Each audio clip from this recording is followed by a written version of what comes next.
Tara est sur zone, pile à l'heure par rapport à la météo. Pas question de rater une telle fenêtre, les occasions de faire de la science dans les 40e ne sont pas légion. Alors c'est parti pour un concentré de science, une station de prélèvement d'une journée. Qualité requise, un bon pied marin et une solide résistance à la fatigue.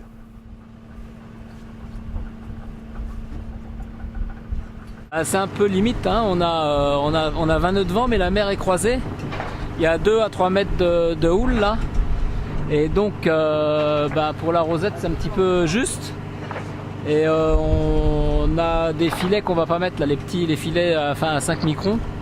Voilà, c'est un peu limite. Bon, on est dans les 40e. Hein. Sous ces latitudes, aucune station ne se fait à moins de 20 nœuds de vent et 2 mètres de creux. On navigue 3 jours en général dans une mer très formée pour rejoindre une masse d'eau particulière. Et à l'arrivée, en guise de récupération, c'est une journée de travail de 17 heures qui nous attend. Les rosettes requièrent une concentration de chaque instant. Pas d'individualisme sur le pont, ce travail ne peut être qu'un travail d'équipe. Mais en plus de cette motivation collective forte, il y a le mythe. Et oui, effectivement, c'est ma première station dans l'hémisphère sud. Tout à fait. Donc c'est pour moi une expérience inoubliable, puisque on additionne donc le travail avec en même temps un bateau à voile et ce milieu mythique que tout explorateur a rêvé de faire un jour.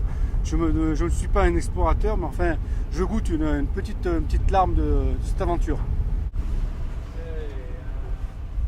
Dans ce roulis et cet engage permanent, les tensions sur les câbles et les bouts qui accompagnent chaque mise à l'eau sont considérables.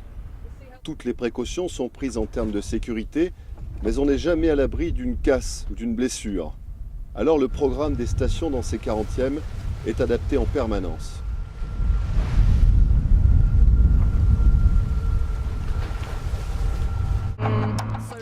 Nous venons d'entrer dans une phase où nous sommes dans un challenge permanent, parce que nous devons être capables de nous adapter tout le temps.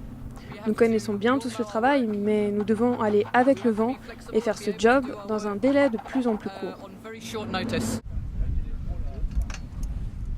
Depuis Buenos Aires, Tara n'a raté aucun de ses rendez-vous avec le plancton.